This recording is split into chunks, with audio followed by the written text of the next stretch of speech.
Salam Mofos, welcome back to another video. We've got so much to talk about today. So many fun headlines to talk about today. And here with me is my guy, is my boy, fellow filmmaker and writer, Johan. What are you saying, my bro? Thank you, thank you. Just to give more information, we met at a job, and this person right here got me fired. How did I get you fired? Go on then. All we would do was speak about films, and we didn't do our job correctly. Exactly, correct. That is true.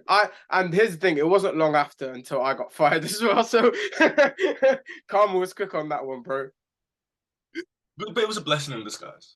Oh, 100%, mate. 100%. 100%. And the whole time we were just arguing about things because we can't agree on stuff, which is why I thought you'd be so good to have on because we're like, I think we enjoy debating and talking about stuff, but we very much are like two sides of the same coin sometimes. Do you know what I mean? Most definitely, most definitely. Dark Knight Rises. That's one of them. Yeah, I've been on record. I mean, if you have not gone and seen, like, if you've not watched, I did an episode on the Outtake Network with those guys. It was so fun. And on that, I said that The Dark Knight Rises is the worst Batman movie. And I got a little bit of stick for saying that. And is it not your favorite Batman movie? By far, that's one of the Yes. best introductions to like a film ever. Like I'll always say that plane scene is like top Nolan. That's a top Nolan. Like that's And a that movie goes downhill from that scene. You're insane. You're crazy, bro. the list goes on. The list goes on. You're crazy. You gotta earn adapting The Dark Knight Returns. You can't just do it. And he did not earn doing that, bro. Well, Nolan did his thing with Dark Knight Rises. I think it's like I don't know. I think even Bane, he's just Bane was okay. I mean, okay, we've got plenty of time over the years to chat about Dark Knight Rises, but we've got a lot of topics to get through today. Okay, and first up, what we're gonna go through today, our first topic of the day,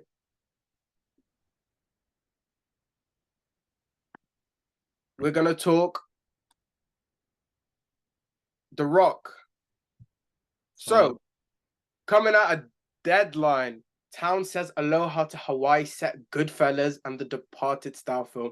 Scorsese, DiCaprio, Dwayne Johnson, and Emily Blunt top crime package. All right.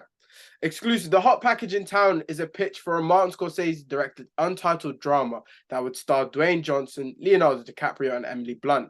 The thumbnail description: imagine Robert De Niro's Jimmy, the gent character from Goodfellas, but as a ruthless Hawaiian crime boss, based on a real figure who battled encroaching rivals for control of organized crime in Hawaii.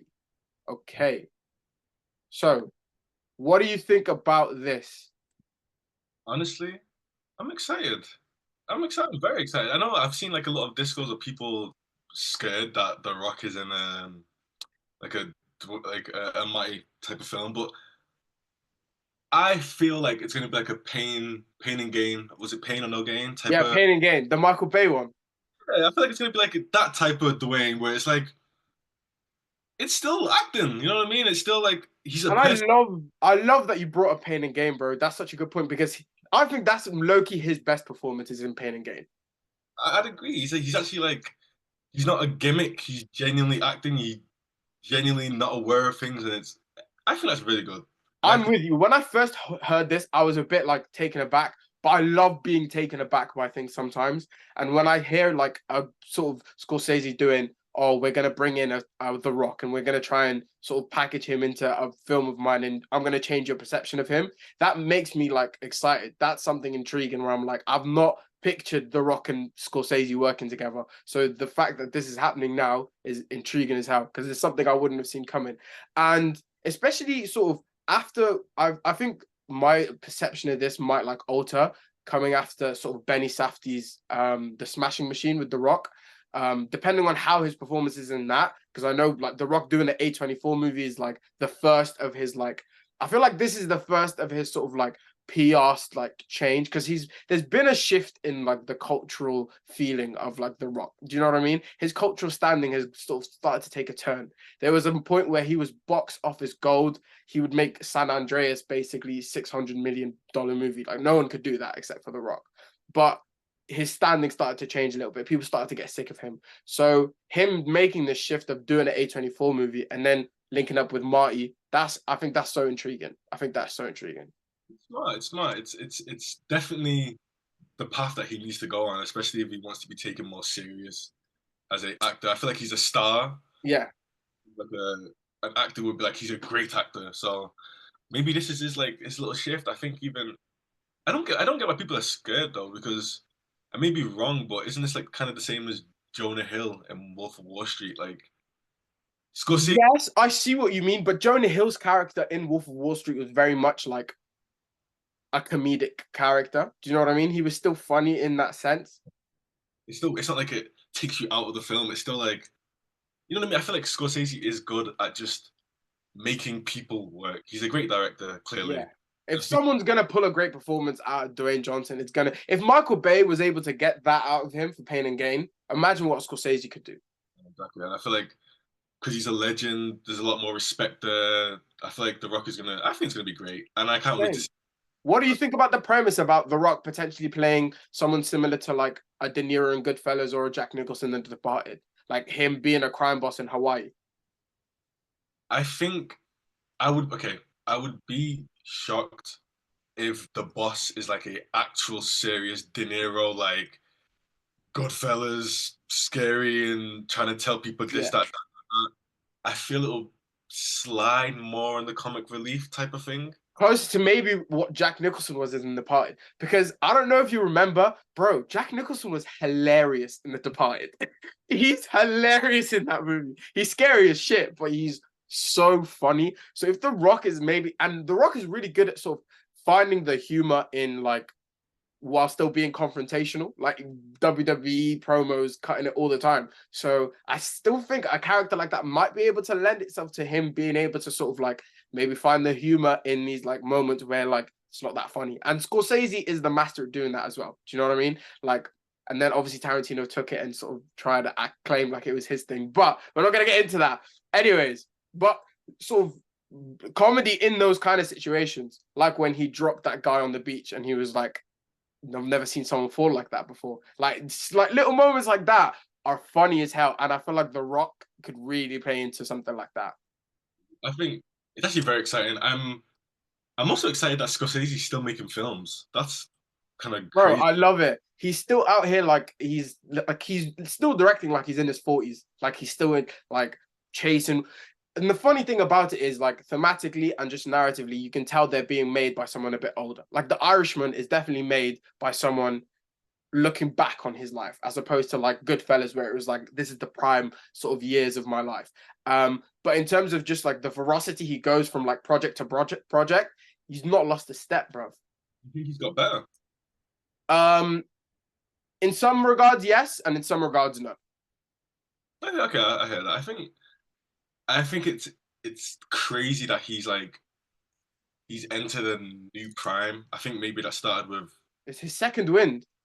yeah, I think maybe that started with The Departed, I think, and then all his films after. There's been Yeah, it started with Departed. I mean, we got Silence was. I think Silence is great, but it wasn't a huge like. I think The Irishman was like more of a cultural stamp than maybe Silence was, or So like yeah, I would say The Departed maybe was like the start of that second one. I mean, that was what he got his Oscar for, right?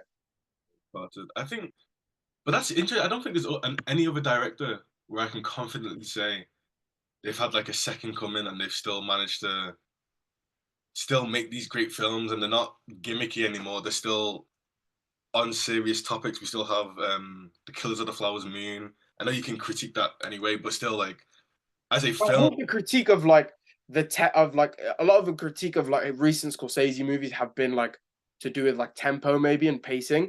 But I'm like, this is a man in he's approaching 90. Like it's gonna be slow paced. It's gonna be slow paced. Like, what do you expect? It would be weird if The Irishman was a quick 90-minute thriller ride of like De Niro and Pesci in a car chase. I'm like, these brothers are like 76. Like the little bit of him punching the dude out of the like shop door and like kicking him while he's on the street, that in itself was like humorous enough. And if you were trying to extend that throughout the whole film and trying to recreate a Goodfellas when these guys are so much older. So like bring something new to it. Bring what like you know how like when you get maybe Jay-Z's not the best person to bring up in these climates, but like you know, like when he dropped like 444, where it's like, wow, I don't think I've ever heard like a rapper talk about something from this perspective, like this deep into his career, where it feels like rappers don't maybe age as well, and I feel like the directors probably get that same critique where it's like you definitely have like a prime, but the being able to sort of see him come at stuff from obviously the lens of an 80-year-old man, similarly to like Jay-Z coming back and talking about stuff as a 50, 60-year-old dude or however old he is he coming at it differently, and it'll be dumb if he's still making Goodfellas Part 2, Return of the Goodfellas. Do you know what I mean? Like, I want to see something different and a different sort of viewpoint coming from whatever. What do you think of him sort of being surrounded by a DiCaprio and an Emily Blunt? Like, I know this will be the third time they work together. Will be this time because I think they did Jungle Cruise and then they're doing the Benny Safdie one, and now she's going to be in this one with him as well. So it'll be the third time them working together, and he'll be surrounded by DiCaprio. So I feel like that in itself is going to help. Do you know what I mean? Talent helps other talent. I think DiCaprio itself, I'm very biased. I love him. I think he's the greatest actor of our generation. Yeah, that's not even a hot take. I know, but some people like to be like, oh, because he's too popular. Maybe they'll say Daniel Day-Lewis, but that's Leo. But Daniel Day-Lewis isn't the same generation. I guess so. If you're lumping him in the same generation, then I disagree. But if you're saying like Leo's his own generation and he's the greatest of that, 100%. Okay, but who's in Leo's generation? Like maybe like Tobey Maguire, Joaquin Phoenix, that sort of Mahershala Ali. I would even maybe pop Denzel in that as well if you're going that sort of generation. I would lump Daniel Day-Lewis in the like Gary Oldman, like what's his name, Anthony Hopkins. Do you know what I mean? Okay, that's fine. I think with Scorsese, I don't know. I want to see. I know Leo and De Niro are different people, but I low-key don't want him to continue these like action type of films with Leo. Like I want like give me a Taxi Driver with Leo. Like give me something where. But we've had that already. No, we haven't had that. Well, he's not going to make another Taxi Driver, but we've definitely had like in-depth character studies that is involved Leo. Like The Aviator was that. Like that. It's not Taxi Driver because he's not going to make another Taxi Driver, but it wasn't like it wasn't Gangs of New York. Do you know what I mean? It wasn't Shutter Island. 1 hour 40, like a 1 hour 40-minute film of just like a character dive into somebody and it be Leo. I feel like he keeps using Leo as these like, I don't know. I just feel like from what we saw with Scorsese and De Niro and Scorsese with Leo, it's like I don't think he's really using DiCaprio to his best ability. Do you think that's a point to be fair? Because I would say the best DiCaprio performance in the past, like of recent memory, is Once Upon a Time in Hollywood. There we go. And like I think that is a better performance than any Scorsese Leo film. I don't think there's a like again the great Wolf of Wall Street. Crazy performance. I feel like you could have put any big star in that and it would have been. I get it, but they wouldn't have done it as well. Like you can get a Christian Bale, Jordan Belfort, but I don't think he would have given like that character what Leo gave him. Do you know what I mean? Like it would definitely have been like serviceable 100%. But what Leo gave to him, I think Leo's just got something to him. Do you know what I mean? There's a certain charm that is very hard to replicate, and he's got that. I want to see vulnerable Leo. And Killers of the Flower Moon was close, but then I was just like, I feel like I don't know. Maybe he should. How was him in? I think he was vulnerable in Don't Look Up. I think he was vulnerable in Once Upon a Time in Hollywood. I think he's been vulnerable. I want Scorsese to do that with Leo because I think that the best Leo you can get. Like that's why I think Once Upon a Time in Hollywood works so well because it's almost meta in a way that we're seeing a star who is himself in a role where he's kind of struggling to prove himself. So it works and you genuinely feel, which is not like you don't really do that. I think that's the last time I felt Leo since maybe Basketball Diaries, where he's like a crackhead. Like I feel like every other moment of Leo, he's just really cool and he's just really good. But I don't feel like, oh, I feel for Leo, like, which I want to be because I know he can do it. Gilbert, great, whatever that film was about Yeah, him. Ian Gilbert, great. Like I said, Basketball Diaries, great. Once Upon a Time in Hollywood, great. Don't Look Up, I think, was even good as well, like from an acting performance. I think I just missed that. And I know he And has. you think, would you go on record to say it, yeah? Because I want you saying this like on record that Leo's weakest performances are with Scorsese. Oh, for sure. For You're absolutely tapped in the head, bro. sure. But You're like tapped in the head, bro. You do realize what they've done together. performances is like, okay. It's like Leo is so good that a weak performance from Leo I is not get that, yeah. good. So Yeah. when I don't mean it's bad, like these films are still great, but Like it's a bad game for Jordan is still dropping 20 points. exactly like it's still him. Yeah. It's still something. So what you would say like the Catch Me If You Cans, the sort of like the Don't Look Ups, the Once Upon a Times, the performances he's done with other great filmmakers trump the stuff he's done with Scorsese. Facts. As a just on purely acting performances. I know you can say We're that not Scorsese saying the movies, yeah. pure acting performances. I don't think Scorsese has utilized them as much as he could. I think he did a much better job with De Niro. Bro, Raging Bull. I agree with that. I agree with that. But that's also because you have to remember they were both like in their freaking primes. I hear that, but then like And also at a time where their movies was the climate. Do you know what I mean? Like Scorsese and when Scorsese and Leo were doing it, like their movies wasn't what film was. Do you know what I mean? They were a part of the culture and part of the discussion. But I feel like in the 70s and 80s, like they like a Scorsese and a De Niro link up was so much more monumental than a Scorsese and Leo link up in the 2000s or 2010s or whatever.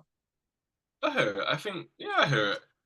I think I maybe think because they were the landscape back then, do you know what I mean? And then later on, they just became part of the landscape.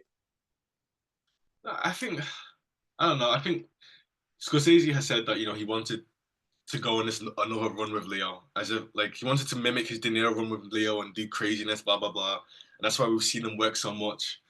But I feel like Leo working with him so much is just robbed us of some. Like I feel like Leo could be an Al Pacino type of like Dog Day Afternoon type Leo. That's good. Like I'm trying to like Catch Me If You Can is so good. I And love Catch Me If You Can. Scorsese wants to do this action, da da da da da da. But I'm tired of these action films. Bro, I would honestly say, like, I don't even think I've seen. I think the only time I might have seen Leo, like, in a proper, I would say, like, Scorsese. You know what I say? Like, a Scorsese, like, high octane, coked up, like, guns. Like, do you know what I mean? Maybe twice. The Departed and maybe Gangs of New York. But even then, Gangs of New York was, like, pre-prohibition time. Do you know what I mean? So it's like, what else? Because then you got, like, The Aviator, Shutter Island. What was the other one? Aviator, Wolf of Wall Street. But then, okay, Aviator, okay, None of them are like. but they None of don't. them are like. Are quote unquote like stereotypical Scorsese films. Do you know what I mean? Yeah, and it's interesting that out of all the Scorsese films, for me, Shutter Island is the most like Leo reachable. Like I can see Leo was good in this because it's I not. thought Leo was insane in The Aviator. I thought he's incredible in that movie. I think that movie is so under. I think Kate Blanchett was kind of doing a mad thing in that movie, but white people loved it. Apparently, white people loved it. I don't get it, okay? But Leo is insane in that stuff, like insane in that stuff. So, like, to go and record and say that his link ups with Scorsese are the weakest is crazy to me. Crazy. Moving on swiftly then. Okay, next topic of the day. We are hitting up IGN for the next topic. If I can get this thing to load. All right. Amazon boss Jeff Bezos asks fans who he wants to pick as the next James Bond. And the answer is loud and clear. Following the shocking news that Amazon has taken full creative control over James Bond, with long-term Bond producers Barbara Broccoli and Michael G. Wilson stepping back. The question on everyone's lips is who should be the next 007? Okay. We're going to talk about two things here. Obviously, I would love to eventually hear like some of your picks for who you want to be Bond, if you even care about that. But firstly, I would like to sort of just touch on Amazon getting full creative control over Bond. I think this is not the best sort of look for Bond in general. I think you're removing the essence of sort of like the special event. Like I love the fact that Bond is a special event kind of thing. We get every 4 or 5 years we go and see a Bond movie. It doesn't need to be Star Wars. It doesn't need to be Marvel. It doesn't need to be DC. It doesn't need to be where we need to expand on this universe. Where it's like the specialty within Bond was always been 007. Like I don't know about me. Maybe other people are gonna disagree, but I'm not gonna be invested in a Q show. Do you know what I mean? I'm not going to be invested in an 8-episode M show. I don't want to see 006 8-part series. It's not interesting to me. It's not. The fact that also I feel like with Amazon taking control, I feel like they're going to try and hit maybe different sort of sectors when it comes to their demographic. I feel like the even tonality of how they're going to approach their next Bond is going to be different just because they're going to sort of aim for maybe different people coming in to view this, which again is stupid to me. It's like trying to update Indiana Jones for now. I'm like, brother, the people that love James Bond are old white people that think cucumber sandwiches are too spicy. All right? Make it for them. That's how you make money. You make it for them and you make something good for them. And then the people outside of that core audience spills in. And then you get the repeat viewing of the core audience. That's how you make a big money with your movies. If you're going to make a silly slapstick James Bond thing, first of all, the fact that like, oh, we're going to make a throwback to the old school James Bond slaps, that's not how it started anyways. The slapstick shit only came through with a bit of Roger Moore, and it kind of also dwindled down again when Sean Connery took over. So it's like, it was a small sector of history. So I don't get like their approach at all. I don't get that approach at all. So I don't know. Getting a James Bond movie every 2 years and having 6 different shows on Amazon Prime just doesn't seem like it fits for like the IP of like Ian Fleming's James Bond. It just doesn't make sense. What about you, Johan? One person or one company we can blame for this. And like you said, it's Disney. I think because of this whole thing of buying Marvel, buying these franchises, and Monopolizing the movie industry, monopolizing IP. having all these different actors coming back, I won't be surprised if Daniel Craig comes back, and that's the big Daniel Craig's in the new James. Yeah. He's like, what are you? I was 007 before you. Yeah, exactly. Call me negative 007. You're just like. But sadly, it's a business, and they proved that it makes money. Sadly, Marvel have proved that even if they give you terrible performances, they're gonna get money. I think it is gonna go in that direction. I think the best scenario was that you give it to Nolan and you tell Christopher Nolan, listen, we like what you did with the 3 Batmans, make 3 James Bond films. And I think those would have been like the next push of that James Bond franchise, and then give it to another director and continue to do that type of trust a director with it rather than trusting the company with it and then giving them creative control. Because you're right, we are going to see TV shows of 006, TV shows of M before she was M. In it, N, the M origin story. I'm just like, it's like Judi Dench with the CGI'd face. It's got push-up bra. Genuinely awful, and bro, my thing is, yeah, I would not want to type Nolan for 3 James Bond movies. I'm like, if you want to do a James Bond movie, come do one. But don't, bro, if you're gonna keep like adapting old school mythology like the Odyssey, keep doing that, bro. Keep doing that. Why should we tie him up to another franchise again? That's what I wouldn't want to do for a director like a Nolan. My issue with you is my issue with that point is we're both coming from this as like we're always gonna come through like the creative's point of view. We're both like filmmakers, we want to do this for our life. So like we're gonna come through automatically siding with them. But my thing is, as a studio head or an owner of an IP like James Bond, and you're trying to sort of make as much cash cow out of it, the dumbest thing you can do is go one director, okay, get a trilogy out of it. That's the worst thing you can do. That's the worst thing you can do. It's the worst thing you can do, because not only that is you're closing your, because for them, money wise, I agree with you in terms of like narratively, that makes perfect sense. And I wouldn't have wanted a Nolan, but maybe if you're gonna get like a Danny Boyle and you'd be like, yo, cast your own Bond, get your own screenwriters, make your own three-piece structured sort of story arc, and go for it. And that ideally would work perfectly. But then thinking that starts and ends there. For them, that's 15 years max of money where they feel like we can make so much more money over the course of those 15 years by just dumping a bunch of content. Like the Sony versus Spider-Man movies made a profit because it's just like we don't care about quality. Let's dump as much crap as we can possible and sort of get people to watch it, and we'll make the money back eventually. It's like overshooting threes in the NBA. It's like, yes, you're gonna miss a bunch of shots, but at the end of the day, your point total might be more.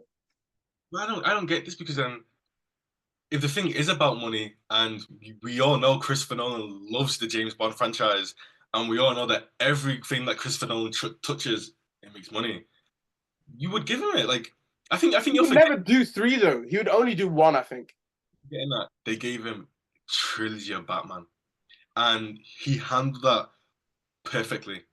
I don't think there is no, in fact, there is no other director ever who could have a lineup of films like Interstellar, Inception, The Prestige, and all these films, and still manage to make three Batman films, which like, But hey, no. Let's be honest, yeah. Don't get it twisted. When he was hired for the Batman Begins, he's just coming off of Memento, which is crazy.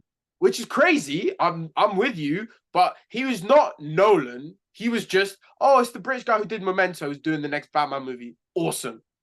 It was not like Christopher Nolan, Inception, Interstellar, Prestige. Like he'd not become that yet. Inception proved that like he's not just a franchise filmmaker. For example, look at what they did with Dune. Okay, so we have Denis Villeneuve, right? He's doing Dune, the two Dunes.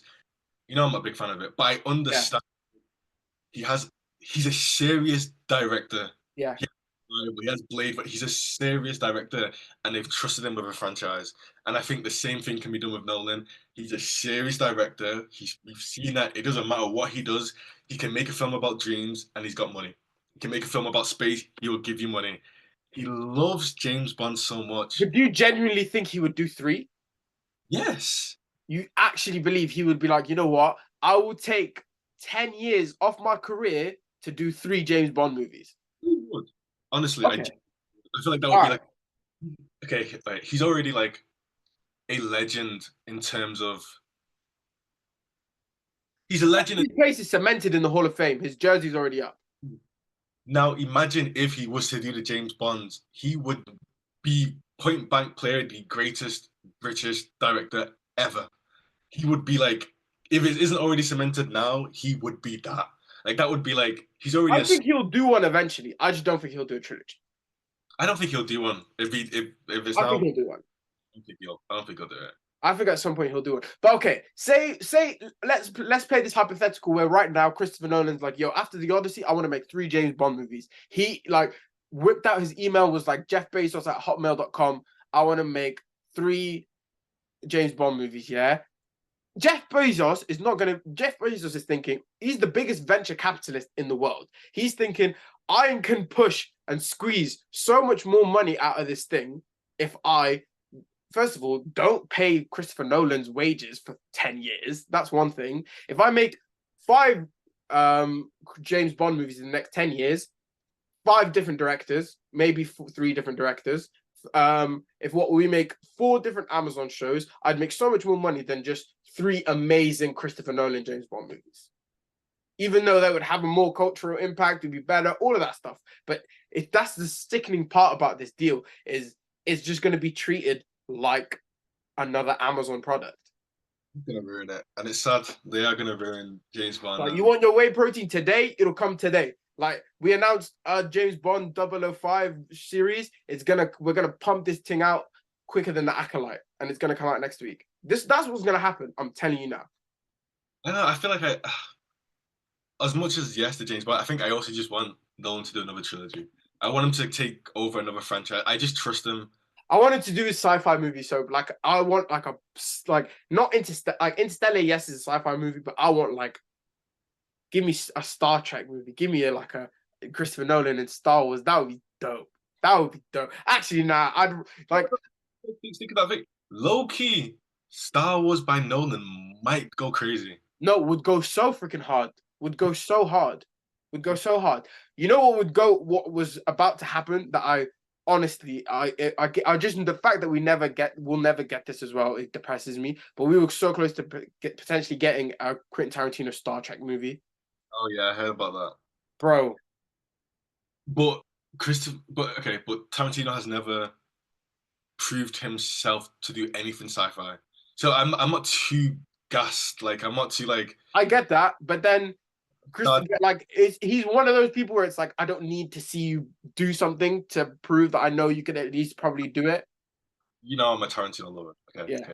Even so, I feel like Tarantino, he's never done a film which is not Tarantino esque, and you Yeah, could but I want a Tarantino-esque Star Trek movie. Like, yeah, say. bro, 100%, bro. I don't hire Tarantino to make a J.J. Abrams movie. If you're hiring Tarantino, let him make a Tarantino movie. Like, I want to see Eli, what's his name? The English guy that played Mr. Pumpkin. That played Pumpkin and he played Mr. Orange. What's his name? You know about Eli Roth? Eli, no, that's the director. You played Mr. Pumpkin. Not Mr. Pumpkin. He played Pumpkin in Pulp Fiction and was Mr. Orange in Reservoir Dogs. You know about, is it Michael something? Anyways, no, that's Michael Mads. Mads, what's his name? Michael Mads. No, yeah, that's Mr. White. Anyways, like, give me him in Star Trek movie, Tarantino, like blood, all that stuff. I'm down for it. I don't know. I think Tarantino he has his thing, and he should stay in that thing. And he has never showed us that he can't go outside of that thing and do sci-fi or try and merge it with these things. So just you said he showed us that he can do the history epic things, but not sci-fi. I don't know. So, but have you seen? Has Nolan shown us he can adapt Greek mythology? But he's shown us that he can adapt sci-fi. But this is also why I'm not Well, so. Greek mythology is not sci-fi. First of all, have you seen that image of Matt Damon as Odysseus? But I'm not one of those people who are necessarily excited for Odyssey. What? I'm not excited for it. It's like again, it's like I don't know. I don't know. I'm not. Maybe it's just not my thing. I feel like nobody could make an Odyssey and I'd be like, oh, I'm excited to see it. Nah, if you're only Nolan, that's the thing. If anyone else attempted to be like, I'm adapting Homer's The Odyssey, I'd be like, bro, like, don't. Do you know what I mean? The only person in the prime who I would at least be like, all right, is Ridley Scott. If he said he was gonna make an Odyssey, that's the only person I would be like, I'm Why though? No, again, like, but even in the picture of the Odyssey, I'm like, bro, that's not how they would dress. that's such Roman Empire gear. Like, even Matt Damon's picture they came out with, I'm like, they already got the first thing you're dropping, you get it wrong straight away. Like, we don't need I thought at least I could trust Nolan to maybe try and get like the times right. Do you know what I mean? But even then, like, it's just so already like so Hollywoodified. Hollywoodified? Is that a word? Anyways. why I'm not excited for the Odyssey. I feel every other Nolan film I've always been super gassed for. Tenant, oh, I was so happy like for that to come out. Same with Oppenheimer. But with this Odyssey thing, I'm just like, I don't That's really. crazy because to me, this is the most I've been excited for a Nolan project in a long time. You weren't excited for Oppenheimer.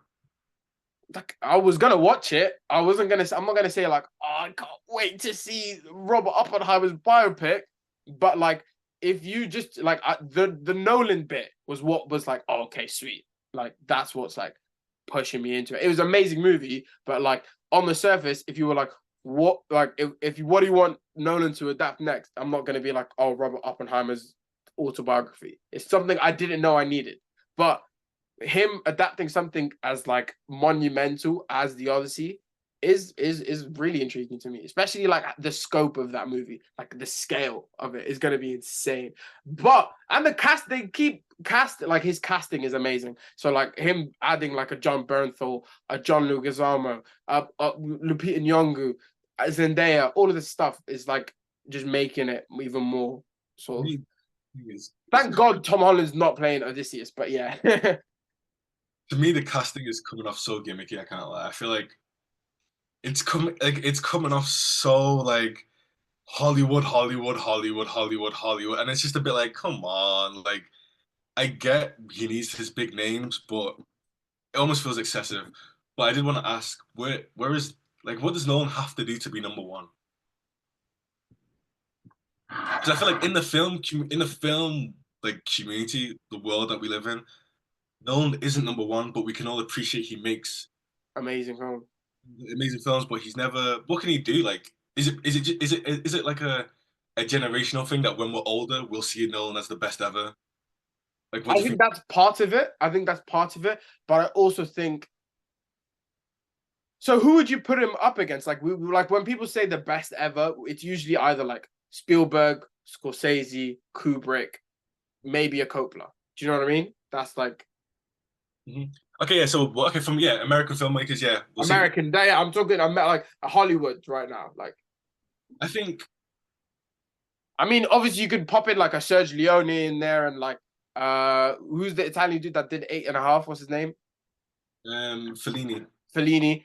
Like, you can pop those names in there, of course. Okay, I feel like we need to do like a Elia Kazan. You can pop these names in, sweet. But I'm just talking like like what? we need to treat it like sports. Okay, so like there's NBA and like there's LeBron James and Michael Jordan. Then there's football. There's like Messi, Ronaldo. Then there's NFL. There's Tom Brady, the Patrick Mahomes. I feel like I think we need a whole video one day where we do like a director's bracket and we just like because it is hard to be like no one's better than Fellini, and then someone be like that's impossible. Sergio Leone's better than this. So I feel like we have to stick to just Hollywood. And yeah. I don't know why Nolan. I feel like I'll still go with Kubrick, but I think a lot of Kubrick's films are so mysterious because he's not here anymore. If that makes sense. Yeah, no, of course, 100%. That's a part of it.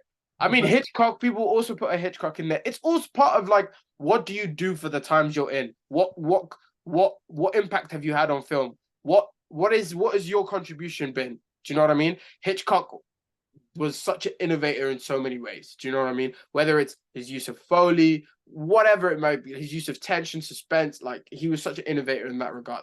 A Spielberg was able to like really like he was the inception of a summer blockbuster. Like before Jaws, that wasn't really a thing. So he kind of brought that into it. So a Nolan, I would think for him to be put into that category, I think first of all, he needs to do it for longer.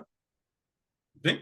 Yeah, I think he needs to do it for longer. Just because not to say that like he's not been doing it long enough, because he's been doing it around this like same amount. You could put him up against Tarantino in terms of body of work, the amount they've done or whatever. But what I would say is a Scorsese or a Spielberg, they done it to a high standards well into their like latter years. And some of their movies still up until like they're up in like even well in their old like age, you wouldn't say it was first of all made by an old man, or you could still put up against some of the best they've done while they're like in their 40s or 50s. Like a West Side Story from a Spielberg. Do you know what I mean? I think one thing that, although I don't really like, one thing that I do appreciate of Nolan is that he can make, which none of these other directors we spoke of has done. He will make these crazy Kubrick-esque ideas accessible to public. As in, you can show anybody Interstellar, anybody, And then my fit, and he does that while simultaneously not talking down to his audience, which which is is so hard to do. which is definitely like you can see that okay, this guy he is actually a genius, and maybe that's also why a lot of film bros and that don't necessarily like him too much is because he's so accessible to the public despite his crazy topics. So I think I don't know. I feel like I'm trying to find reasons why he isn't number one because he low key on paper. I think low key, bro, we just need to iron out a whole day, a whole video where we're just like, bro, let's NBA style brackets or like Champions League brackets, and we pop these niggas in there and see who comes out on top. Wow, like I'm trying to like make up all these excuses to why he's not number one, and he might be. Like it might be very much nostalgia, which is why I'm trying to like say, nah, I like Coppola better. But then Coppola only has like what, 4 films, which is great, and then the rest of his is But I terrible. also think at the end of Coppola is easy to judge now because it's like not Coppola, maybe like a Kubrick, where it's like it's bookended kind of thing. Um, but with Nolan, it's still going. Mm. We still don't know where his like filmography is going to end. Is he going to go the Ridley Scott, Francis Coppola route where they become like senile, angry old men, or is it going to go the sort of Scorsese Spielberg route where they're just like our film granddads? You know who we should watch out for? And if there was something, if there was some type of stock for film, I Yeah. would have all of my money, and I still will to this day, on Damien Chazelle. I think that man, Oh, he's going to have a huge comeback. I think he's like, The reception for Babylon is insane. I loved Babylon. really, I think it's a Fight Club situation. I think it's like a It was marketed wrong, 100%. oh, Babylon was crazy. Actually, Babylon was crazy. Babylon was crazy. I think right now, I don't know. I don't even understand why critics don't like Babylon. It doesn't. I think, you know what it is? It was very much because I think critics inherently, when something is so over the top and so like, you can tell it was his movie that was like, you've got a blank check, do what you will. Do you know what I mean? And it was very like, it wasn't hiding that. Do you know what I mean? It was very self-indulgent of a film. I love that about it because it was very Hollywood in that sense. Do you know what I mean? But that definitely came across, and I think that you automatically have like critics putting their shield up or like putting their like crossing their arms, like, go on, then what are you gonna do with that? But and I think people going into that not gonna enjoy that. But I think Margot Robbie maybe gave her best performance I've ever seen her do in that movie. Yeah, yeah, I'd agree. I I think think I think Brad Pitt was great. I think story wise it was awesome. The lead guy, the South American, I forgot his name, but he was terrific. Tobey Maguire's freaking weirdo, and that's rightfully as who the only characters Tobey Maguire at this point should be allowed to play is weirdos. And every now and again, if he feels like playing Peter Parker again, he should be allowed to do that. But then that's it. We know too much about you at this point for you not to be an absolute senile, insane weirdo. Do you know, like, look at the intensity in his face. Like, he's got to only play that. I All see this. right. Babylon is I'll end on here. Babylon is literally the best cinema experience I've ever had. So far, I've never had a. Really? So far, I've literally not I counted. will say it did not feel like 3 hours. It didn't feel like 3 hours at all. Nah, it did not. It did not. All right. We're moving on to the next topic then, my bro. Oh, really quick, before we move on to the next topic, I forgot to ask you, who would you want for your Bond? If you to only get one name, I'm only giving you one name. Hmm.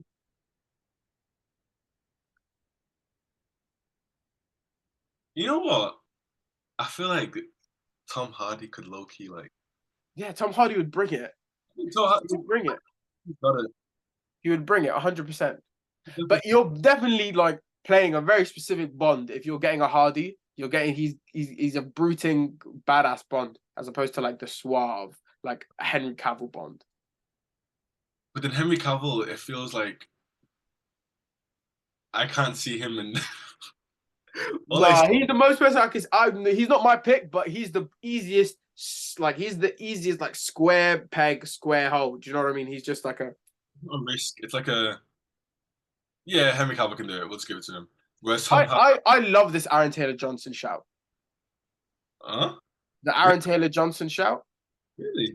I love it. Yeah, I think he's superb, bro. I think he's an immense actor. Like I've not seen him in a movie, and I'm like, you're not the best part of this. Never once. He's even in Craven the Hunter, he was so serviceable. Like I would love to see him as Craven in another movie now. Kick ass, he's amazing. Nocturnal Animals, freaking awesome. Bullet Train, he was the best part of that movie. He was the best part of that movie, bro. And Bullet Train's a fun movie, and he's the best part of that. He could. Also think Aaron Taylor Johnson is the type of actor where I could see him playing the Tom Hardy type of Bond, but he could also pull off the Henry Cavill Bond simultaneously. So whichever way you kind of want to go with it, I feel like an Aaron Taylor Johnson would do an immense job. I just can't. He's a great actor. I can't vision him as Bond. Even if I try, I can't see it. I think. Did you not see Bullet Train? Did you see Bullet Train? Yeah. I don't think Did that you not see him? Did you not see Bond elements in that where you can just get a Cockney Bond? low key. I see more like Mission Impossible. Like I can see him in a Mission Impossible more than I see him in like a James Bond. I would also not be mad at him playing a Bond villain or a Mission Impossible villain. That's what I mean. Okay, Bond villain. I see that. I get that. But James Bond 007 himself. It's like with the Idris takes, yeah. I hate it because I feel like a race traitor when I say this, but like Idris should not be Bond, bro. I would rather him be like a Bond villain. I think he'd be so freaking dope as a Bond villain, yeah. Don't give me Bond though. I don't want Idris as Bond. Bond. If you're gonna give me a black Bond, do Damson Idris, but you can't do a black Bond. Just doesn't work. I don't think it's like the same way a black Bruce Wayne doesn't work. Oh my God, so I ain't gonna go too hard, but like a Black Bond, that's not what I want. I feel like Bro, James Bond has to be able to drop in Lithuania and blend in. All right, no nigga's gonna be in Lithuania in a high roller poker game on a whim, just accidentally. All right, that's why Damson Idris cannot be Bond. Daniel Kaluuya cannot be Bond, yeah, because we cannot show up in Scandinavia and just be like, why is this brother here? He's definitely intelligent. Like, seriously, definitely. I think just with the whole Black Bond thing. I think because it also is so racially charged, the story itself cannot not be racially yeah, motivated. that's why it automatically becomes racially charged. I'm not trying to see like people being racist to Bond. No offense. Like there's already enough racism in real life. I'm standing up to police brutality in LA. That as well. Like please, okay, it's enough. I already experienced it. I'm not trying to now go to a James Bond film and I'm seeing 007 experience it. Like, huh? Like no. You know who I think would be a great Bond? Yeah. A non-white Bond, to be fair, though, I think would be a great Bond. I mean, Dev Patel would be an amazing Bond, I think, as well. But a very specific Bond. But I also think Henry Golding would be really great as Bond. Henry Golden. The Asian dude from Crazy Rich Asians, The Gentleman. Oh, he's in that Christmas film. Forgot what it's The one called. with Khaleesi. No, he's in like a Christmas film. Yeah, the one with Khaleesi. She's with Emilia Clarke. Yeah. You're Yeah. right, you're right.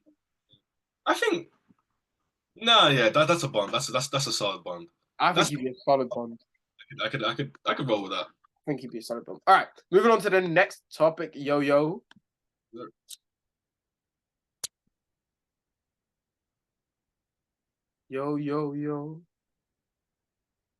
Beyonce, yeah, on this mic, like, take a. Oh, bro, you're blocking my way from getting to the tab. There you go. All right, sweet. So, coming from us from the Hollywood Reporter, DC's Clayface lands Speak No Evil director James Watkins. Okay. After several months of searching, Speak No Evil helmet James Watkins has been chosen to direct the feature based on the Batman villain, which has a script from horror maestro Mike Flanagan. Sources say that DC co-chief James Gunn met with Watkins Thursday for a final presentation that led to the nod of nabbing the gig. A deal would now be hammered out. All right. For people watching and for Yo-Yo, are you familiar with Clayface at all? Of course. All right, sweet. So Clayface is a begruntled actor from the DC universe. He ultimately becomes the shape-shifting villain and is a huge foil for Batman. And I'm very excited for this because it shows again that we are getting a horror movie, and that's exciting. That I'm down for. We've got a lot of sort of Clayface nods this year with sort of the new Batman Caped Crusader show on Amazon Prime. Even in The Penguin, we've had a couple Clayface Easter eggs. So having Clayface show up in the DCU this early is not a surprise at all, because I feel like that's where something they were going to go with. But again, the fact that sort of Mike Flanagan, who did like Haunting of Hill House, is penning the script, and we're getting Watkins to direct it, who did Speak No Evil with James McAvoy, which is serviceable. But he also did Women in Black with Daniel Radcliffe, which scared the shit out of me when I was a kid. So if we're going horror film with Clayface, that's exciting, because it goes to show that, like, again, the way to run a successful comic book movie universe is forget the fact that there's no such thing as a comic book movie genre. Each of these movies have to be specific genres, okay? And if we're hitting that, we're going with Clayface. Let's make it a horror movie. Let's lean into it. We're hiring a horror director and a horror writer to come and attach this. Perfect. Perfect. Because it means we're getting variety in this universe. And that's the way to do this sustainably, is give us a heist movie, give us a horror movie, give us a rom-com, just with these characters that we love so much. So, Yo, tell me, what do you think about this topic? When I think of Clayface, I think of the Batman animated, the TV series and whatnot. And I think he's always been so gimmicky. He's not been like scary. I don't think he's ever been scary. Yeah, so he comes across very Shakespearean sometimes. Do you know what I mean? It's hard for me to be like super excited because again, Clayface has never been. I feel like it could work, Clayface being scary, if Batman is in it. I don't think Clayface standalone interests me at all. I feel like there's so many more Batman. See, I would normally agree with you, but I don't know. I don't like the argument of this movie doesn't work because it doesn't have Spider-Man. This movie doesn't work because it didn't have Batman. I think you can make a Clayface movie work without the need for Batman.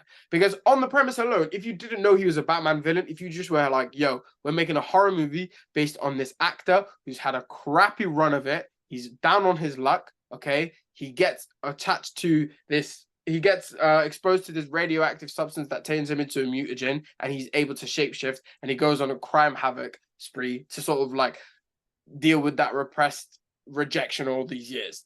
That's intriguing. Just on the surface alone, you don't need to have Batman in it. So there's a way to do this. You just have to approach it right. You just need to write it right. Like a plot for like a 70s grindhouse film, which is awful. And sounds awesome. What are you talking about? That sounds awesome. Yes, bro. And give me a Mike Flanagan written script as well. I didn't really like Mike Flanagan. He wrote Doctor Sleep, right? Yeah. Did you like Doctor Sleep? Listen, I think The Shining is the best film ever. Yeah. Doctor Sleep is awful. Really? I think maybe because I just like The Shining. I honestly don't think that's what it is. Go to Doctor Sleep because, bro. So again, it doesn't make me excited. I'm like, there's so many other DC characters you can zone in on. So many DC villains you can attack. Okay, good. Okay. If right now, yeah, I was like, yo, you're running things, all right? This James Gunn has to answer to your black ass, okay? Just imagine that. But who are you? You can't use any of the main Justice League. Okay. Who are you spinning off then? Give me a character. If I was at DC, I would say Clayface and you say who? Scraps Clayface and do Wendy. Makes more sense. There's the whole and do what? Solomon Grundy. Yes. With the whole music. Solomon Grundy? Crazy. Grundy? Grundy? Bro, that's like Solomon Grundy is the most. He barely talks. He just grunts, bro. I'm saying as a horror film, with this whole like his music is like his. Once you hear that little lullaby, you know it's him. Like, bro. That could not be your selling. Your selling point is he's got a really good jingle. He's got a really good jingle. Someone like Calendar Man is another one where you can make a genuine villain out of. Give me a Hugo Strange. Give me a Hugo Strange in Arkham Asylum, cause Dave Bautista Hugo Strange. That's what I want. I get it. But that can't be standalone. That's a big Batman event. No, give me like a HBO show. No. Yes. No. Yes, bro. Give me a HBO show of Hugo Strange treating Arkham patients. Please, if you're hearing this, if you ever watch this, please introduce Hugo Strange. Don't let them take it and do a TV show. Make an actual solid Batman film with Court of Owls, Hugo Strange, like have it all like conspiracy fit. He's already gonna touch on Court of Owls in Batman 2. 100%. I don't think so, 100%, bro. Why would they introduce so much Wayne's backstory if they're not going to touch on it? Freeze heavy. Am I tripping? I thought that's what. So apparently there are rumors. If you've seen last week's episodes, there are rumors that it's going to be a Hush-centered story. Okay, that's good. Yeah, with Kit Harington as Hush. That's good casting. Yeah, that's good. That's good. That's good I casting. still feel like Have you read Hush? I've seen the only parts of Hush I know is from the Batman Arkham games. Okay. Which Arkham games had Hush moments in it? Because Uh, I've only played Arkham Origins and Arkham Knight. Is that the last one with the Batmobile? Arkham Arkham Knight. Knight? Yeah. So I No, played Origins and Knight. I've seen the animated film actually. Yeah, With, there's a Hush animated one, yeah. yeah. But even then, I feel like why not just do Court of Owls? Do people not understand the potential with Court of Because Owls? you can't. Okay, this is sometimes what us comic book fans do. This sometimes you can't do Court of Owls in one movie. Give me 3 hours. I would, yeah, give me 3 hours. It would be sick, lame ass niggas like me and you that would be going to see it. They want people to go in, go out, go in, go out. So they'll be like, you got 2 hours and 20 minutes max. Even a 3 hour Court of Owls movie will feel like we didn't get enough. It's like Zack Snyder's Watchmen. It's cool, but it's not Watchmen. I hear it. I think You can't do Court of Owls in one movie. You you know, can't. okay, but like you do. Okay, you do Court of Owls as the side villain, so then that the next film can be the main villain, and we can do That's huge. what I think he'll do. I think he'll introduce them in because in the first one he kind of because he touched on the Wayne Foundation, he touched on the history between the Waynes and Gotham and old Gotham. There's no why would he do that if he's not going to go into Court of Owls? Why? Bro, Nolan said at the end of Dark Knight Rises, you should use the name Robin, and we never got a Robin. Yeah, bro. Joseph Gordon-Levitt is still waiting. Joseph Gordon-Levitt wakes up every day. He's like, maybe not today, maybe not tomorrow, but pero I will be champion. I will be Batman, pero. Maybe it's just like little Easter eggs, but if you are right, I am very looking forward to them to just to see because I just want someone to just try. And also, like, I love Court of Owls. I love Hush. I love so many classic Batman stories. I don't want a flat out adaptation of the comic book. Oh no, neither do I. I never like I don't get that when we want that as fans. Like I get that maybe if we get animated movies and they can be straight up like page, panel, boom, panel to screen and it works perfectly. Like Dark Knight Returns works perfectly as those two-part animated series. But if we're gonna get a live action story and we're gonna get these big ass screenwriters and big boy directors, don't just take elements, adapt it, beautiful. Don't just do it page for page and just bring it to the screen. Because bro, I already read the comic book. I don't want to see it again. Like, give me something. Like, take stuff from it 100%. Don't just adapt it strictly. Yeah, I hear it. I think also I want a Ray, but Matt Reeves said that he wants the Batman to be like grounded, right? Yeah. So we're not going to get like a Poison Ivy. We're not going to get exactly a Solomon Grundy. But we could get that in the DCU. I want an actual Ra's al Ghul, like Lazarus Pit Ra's al Ghul. Come on. I'm never gonna see it. And You Nolan did. will. You'll see it in the DCU. You just won't see it in. We'll be getting, and when we get our Ras Al Ghul, it'll be a white dude playing him. It'll be Mark Wahlberg as Ras Al Ghul. Yeah, get him a Lazarus Pit, man. Yeah. I want the whole Talia Ghul actual talent. That okay? That's one critique I will say about Nolan's Batman's. Oh yeah, Liam Neeson as Ra's al Bro, I got more than just Liam Neeson as Ra's al Ghul. What about Talia Al? They just messed up the whole Al Ghuls, yeah? They made them look like vaginas, bro. You see how she died? I was like, what? As a kid, I thought maybe my because I watched it on laptop. No, I watched it in the cinemas. I Bro, thought she died like an old black man going to sleep. just the eyes shut off. But I do. But then I don't trust the DCU's Batman. I don't trust. What you haven't seen him, bro. I saw enough with Ben Affleck as That's completely different. That's the DCEU, bro. We got James Gunn doing this now. I trust this boy. I trust him. I trust him. If you can make the Guardians of the Galaxy work 3 times, well, technically 4. But like, I trust you. like I'm one of those people where I can't have two coexisting Batmans. What? I'm very. There's always been multiple coexisting Batmans. Always. But think about it. Okay, Nolan's Batmans were Nolan's Batmans. There was no other Batman within Nolan's Batmans. The animated series was running. The animated ones, I don't mind. Oh, okay, you're saying live action? live action, I can't see two.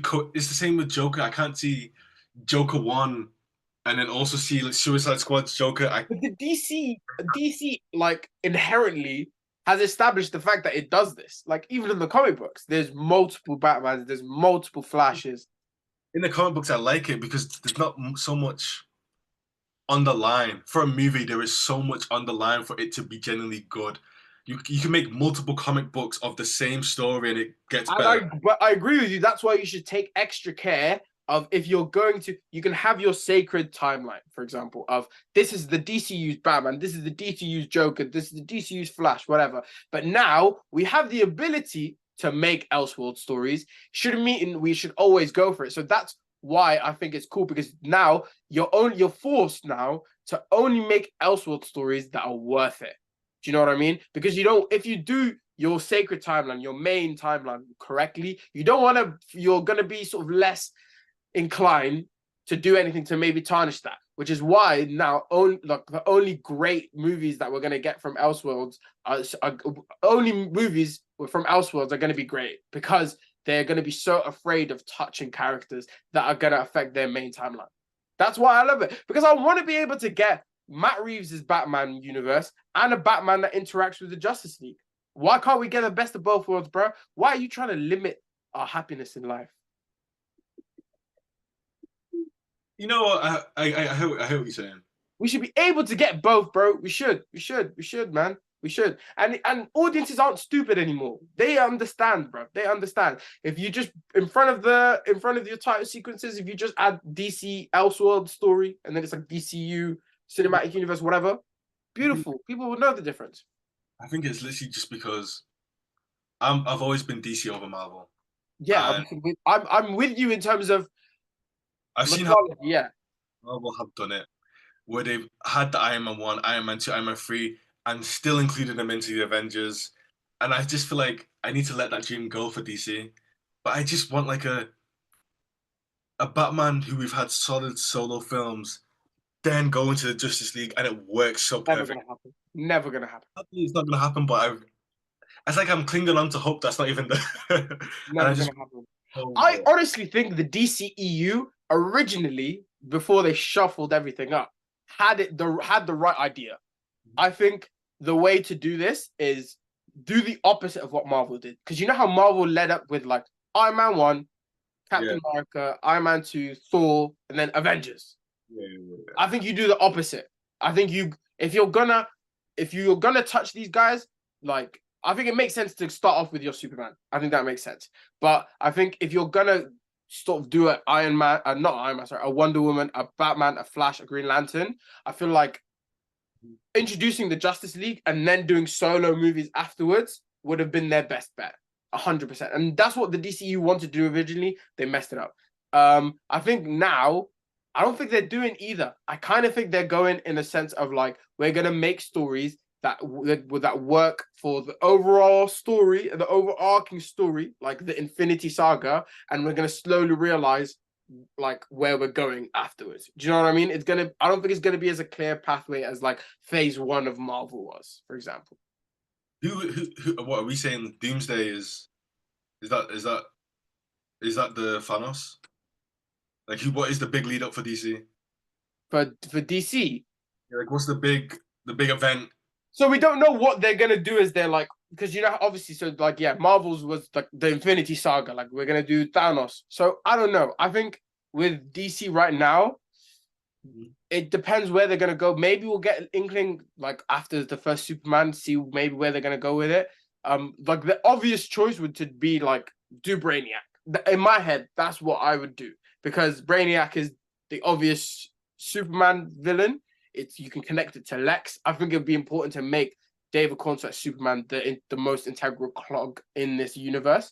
And I think Brainiac for the first sort of like big bad for the universe works perfectly, and then do a dark side because dark side's basically like who Thanos was originally. It's like the OG Thanos. Hmm. Yeah, I like that pacing. I just want to see Darkseid's laser eyes. I don't think you do dark side straight away. I don't think you do dark side straight. I think you wait for dark side. Okay, you build it up, build it up, build it up. Exactly, bro. Because also they're not gonna touch Darkseid so soon because they've already fumbled Darkseid. Are you saying that Darkseid is MCU's Galactus then? Like it's in the future, but we know it's coming. Yeah, It's coming somewhere, but it's in the future. yeah, Let's yeah, characters now Brainiac and yeah. Do a Brainiac. Do it. Let's focus right now on these on these. On let's also build like I think the DC has an opportunity to do something where I feel like Marvel maybe have like missed a trick where it's like let's establish really really strong relationships between the heroes and their villains. okay. Like Loki and Thor have that really well established, but I think it's kind of missing somewhere a little bit across the MCU just because they always love to kill off villains straight away. So I feel like if we have like an established like rivalry between a Lex and a Clark, but then an established one between Brainiac, where it's like the Flash has an established thing with Eobard Thawne, or Bruce has an established thing with, and it gives us another dynamic to the universe that doesn't really exist in Marvel. Do you know what I mean? Yeah. Okay. So give us some time to establish the interdynamic like rivalries and stuff between your heels and your faces. But yeah, Clayface, man, I'm looking forward to it. I'm looking forward to it because they said it's going to be in the DCU, so I am looking forward to it just because you're going to get your different sort of iterations and different genres within the comic book universe, and I'm always down for that. I'll be watching it for the post credit scene. The post credits you already got. That's what I'm watching. Oh, we're back again. All right, next topic, my boy. How you feeling? I'm good. I'm good. I'm good. I'm good. It's the best thing ever. Just talk about films. In it, bro. It's my favorite thing to do, Loki. All right, this is a fun topic, man, and which is wild, yeah, because this is the second back-to-back Will Smith story we're covering. So last week we talked about Will Smith potentially coming back to Hitch. This week, coming from the Hollywood Reporter, Will Smith teases a Hancock sequel. He says Zendaya will be approached for a role, and I don't think I've ever heard someone talk preemptively about offering someone a role. Be like, yeah, we're making this sequel and we're gonna offer this person this role. I'm like, big man, what if she's not in the movie, we know she just turned you down, bro, or you couldn't afford her. So like, why do that? Anyways, there's a really, really cool idea for Hancock too. We haven't even talked about it, Smith said, while appearing on XQC's live stream on Twitch. Will Smith might be returning to another one of his past roles. While appearing on QXC's live stream on Twitch, Smith answered some fan questions when one asked about the possibility of another Hancock film. The 2008 superhero movie, directed by Peter Berg, starred with Smith as Hancock, an alcoholic superhero who tries to revitalize his public image and help the city of Los Angeles after he saves the life of a PR executive, Jason Bateman, and meets the exec's wife, Charlize Theron. When asked about a sequel, Smith joked, they'd be leaking all my information. Okay. Johan, talk to me, bro. Crazy that we're in a world where streamers is the output for film information. That's insane. That Will Smith is revealing this on a Twitch On a stream website, bro. Yeah, it's crazy. stream. Honestly, we went from Johnny Carson and David Letterman to eating hot wings with a bald white guy.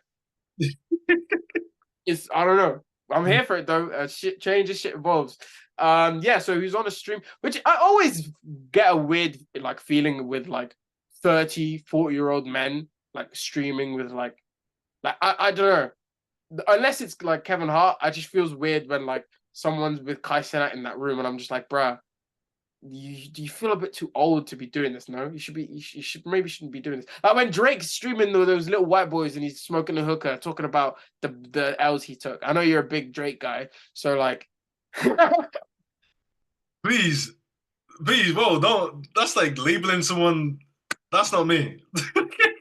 he switched up after the beef, yeah. Before the beef, Yo-Yo was the biggest Drake guy.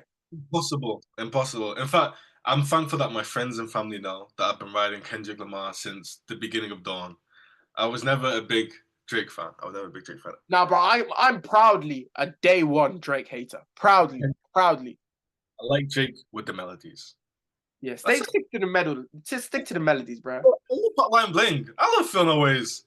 Yeah, it's like we love it when you dance. When you make us dance, like just stick to doing that. Which is why it's even funny is like the comparisons to Ja Rule is even funnier. But yeah. Have you seen the first Hancock? Yeah, I watched it as a kid actually. So Um, do you have any? Is it one of those like Will Smith movies that you'd look back on as like an integral Will Smith movie to you, or is it just like one of those ones that you saw and you kind of like forgot? it was one of those ones where I saw and I kind of forgot. I think more important ones would be like Pursuit of Happiness or Hitch. I feel like those are more memorable. Like, That had Hancock, you on last week. I think Hancock is important because it's a black superhero, regardless of how it's Oh portrayed. yeah, the great representation Hancock gives to black people, being drunk on a stoop, like throwing white people in the air. Oh yeah, Regardless of what it's about, like it is still like, oh, there's this black superhero and it's original. Damn, that's actually very sad that it's the one black superhero is is a Will drug. Smith even black anymore? But I don't even say that as like a oh I'm the judge of race and I take away your blackness. Not even that. I just think like you get so white famous that you're not even like it's just not even a black like do you know what I mean? I think it's more just Will Smith's career choices. Yeah, but it's 100% intentional. But Will Smith is not like it's not like a black man opening a film. 100% it is, and that's a credit to him. Like that, it's like gotten to a point where you wouldn't even lump him with like a success of black people, with the success of black people because he's translated so well. Do you know what I mean? But is that because he translated so well? I Yeah, just think 100%. I feel like I mean you'll forever see no matter how big Kevin Hart gets, it's still black Kevin Hart. You know what I mean? No matter how big Yeah, there should just always be little Negro Kevin. Eddie Murphy, still black. I feel like I don't know about that. Again, Eddie's one of those ones as well. Same thing as Will Smith, where it's like it depends on the choice of film. Like Dolomite was a black movie. Will Smith's black, bro. Bad Will boy. Smith black, I get you, but you know what I mean. He's white famous. That's not me saying he's not famous with black people. That's when someone is so famous, when a black person is so famous that they're also now white famous. Nah, I think Will Smith's still down with the culture, bro.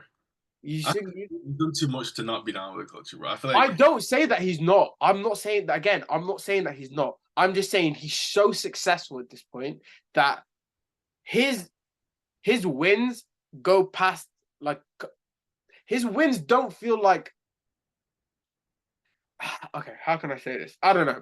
I'm just gonna dig myself in a hole. All right, when like his movies, he's so successful now. Like his movies don't feel like a black led film. okay, but I'm saying that's because not because he's that big, but career traces. Michael Jackson, the nigga changed his skin and he was still black. You get it? Like he was as big as possible. But And he that no, he but that's what I mean, bro. But Michael Jackson was like, nah. Okay, there's a difference. It's like Michael Jackson was. This is the exact same thing with Will Smith. He's got the same thing where it's like white people would invite him into their living room. but Michael Jackson, we never was like he's not. No, white people used to love Michael Jackson. Oh, Michael's a good boy. That's my thing. Michael's got sense in him. Do you know what I mean? When Michael Jackson used to be on interviews, be like, "Oh, I'm waiting for marriage before I have sex." He's like, "Oh, that Michael's a stand-up brother." Do you know what I mean? It's not all that bullshit. It's not about popularity. It's just career choices where he's gone with like okay, we have Bad Boys, and then I don't know. I just feel like where he's Okay, you brought up Bad Boys. It's Martin Lawrence and Will Smith.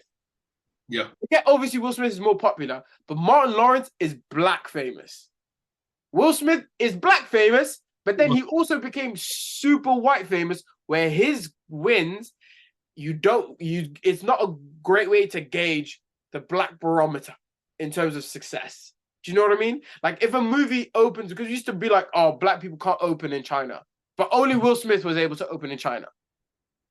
Honestly, you know what it is? That slap has done generational damage to Will Smith's career Generational damage. because Generational damage. all his films have been very black centered. Da, da, da. I just think that one slap has kind of just it's changed everybody's view, and it's kind of crazy how mad it's actually affected Will Smith. I think he'll never be looked at the same way. It's sad. Ever. Ever. ever, which is annoying, yeah, because like I'll be honest, I could do without Chris Rock. I'll be honest with you, bro. On like this on this scale, it's no better than Will Smith. It's just the fact that it happened the way it happened, and it had to just Yeah, bro. And the way he walked away as well, it didn't help, bro. You know how he just walked away, yeah, like it was not.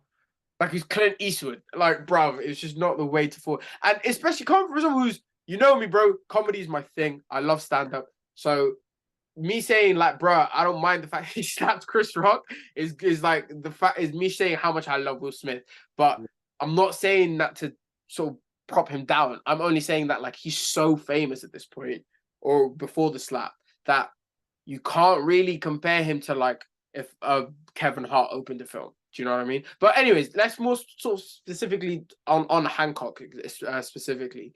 What do you think about him also talking about we're about to approach Zendaya, not even approaching her at this point, just talking about approaching someone. Have you ever heard that before? No. In it, I think it's a weird tactic. I think it's gonna be very embarrassing when Zendaya says no. Plus, bro, Will Smith out here on stream twerking for Zendaya to be in Hancock too. I think it's different because Zendaya is she's really being serious. I think she's doing what Halle Berry didn't do. She's actually trying to get with directors who she knows are like directors. Yeah, She's not picking up movies where she'll be the star and we'll give you 100 mil. She's like, nope, I want to do challenges. Nope, I want to see what Nolan's doing. Nope. yeah. I want to do exactly. Let me work with Luca Guadagnino. Let me work with Denis Villeneuve. Let me work with Christopher Nolan. I don't care how big my role is. Let me get in with making some good movies. And I think also someone like a Kevin Hart it's the exact same thing of like I'm just making a movie where I'm the lead and big money. I don't care who's directing, who's making. I don't care. I And think it in depends the long run, I think it's the best thing Zendaya could do. I think it depends what you want your legacy to be. I think Zendaya, because of her career choices, she can be known as the best black female. Like she can be in that bubble because she's chosen these roles. She can be in that bubble where she's a Hollywood legend. Whereas the Kevin Harts and the Will Smiths, the Dwayne Their the Rock, ego won't allow it. the problem is we don't take them seriously because of the roles they do. And they always have this problem is, oh, why don't people take it seriously? And it's like, bro, you've been choosing But films. bro, imagine if Will Smith ended up taking Django. Like, come on. Like his own ego stood in the way from him being Django, bro. He's like, nah, I need to kill him at the end, not Christoph Waltz. it's, What? Cuz, are you for real? You're that's gonna be the lead in a Tarantino movie. and you say, Take it, bro. Take it. Do you know what I mean? Especially coming after like, do you know what he did instead? He did After Earth with M. Night Shyamalan. And this isn't like, oh, we missed Shyamalan phase. You know when Shyamalan came back after like Split and then was like, oh, you know what? We actually missed you. Come back. Like, nah. This was like Shyamalan, the guy who messed up Avatar. Like, what are you doing, bro? And Zendaya, by doing that also, she's just gonna get better. Like, I like a lot of people give her stick for her acting ability. I think she's naturally just a talented person. You know, those people that are just naturally very talented. Like her natural comedic timing is great. Her natural like charisma and energy and just her presence in front of camera is top notch. And then like sort of like you said, pairing that up with her choices and pairing it up with working with really good directors who, again, she's just going to keep getting better and better and better. And working with really good scripts and really good actors as well, she's just going to keep getting better and better and better. And in the long run, she's going to come at a place where at the end of it, her discography is going to be great, but also she'll be better because she's been running with people who are so much faster. So her time's going to be faster. I think she's gonna direct in the future. I think she's gonna be a really good director. I can't lie. I feel like because it wasn't Denny saying how she's always just on set by him, just trying to see like what the camera's doing. Like seems like she's actually very interested in more than just I don't what know she. about you, but I think actresses make better directors than actors. Oh, for sure. 100%. I also just think, and we can say this, I don't know. I might be just saying this for myself, but we both directed. So I also think inherently women are better suited for directing. Mm. Trait wise, hear me out. Traits wise, I'm not saying as men we can't direct or women are better at directing than men. That's not what I'm saying. But I'm saying the inherent traits that most women encompass can lend itself to directing. But I Yeah, also think there are traits that men have that lend itself to directing that are like yin and yang. you So know what? A lot of men try and handle topics that only women can handle. And that's why we have this idea that yes, women are better at certain things because when women are given a chance to actually make a solid film, it's a solid film. Whereas men, we always try and we think we can handle this topic, we think we can handle that topic, and really and truly, we have a yeah, problem with and that. women are just more empathetic than us. Exactly. So like And when being empathetic is a huge part of directing, and they just have that in abundance. And I just think that's one thing like men like inherently struggle with.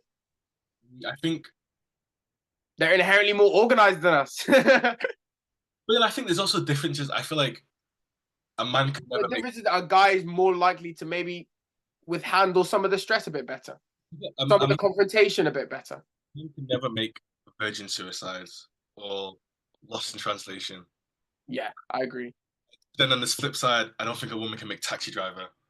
I And agree. Yeah, because that's such a that movie. But here's the thing, though. But the difference is, Taxi Driver is so specifically about like the point of view of a man and like about and wait, but like a think piece on masculinity itself. Lost in Translation is just about lonely. Like a man could like direct it, but Sofia Coppola just smashed it. A woman could not direct Taxi Driver, but because of its subject matter, not because of like they can't do it. Do you know what I mean? okay, well, who are the greatest female directors? Moving on to the next topic. So,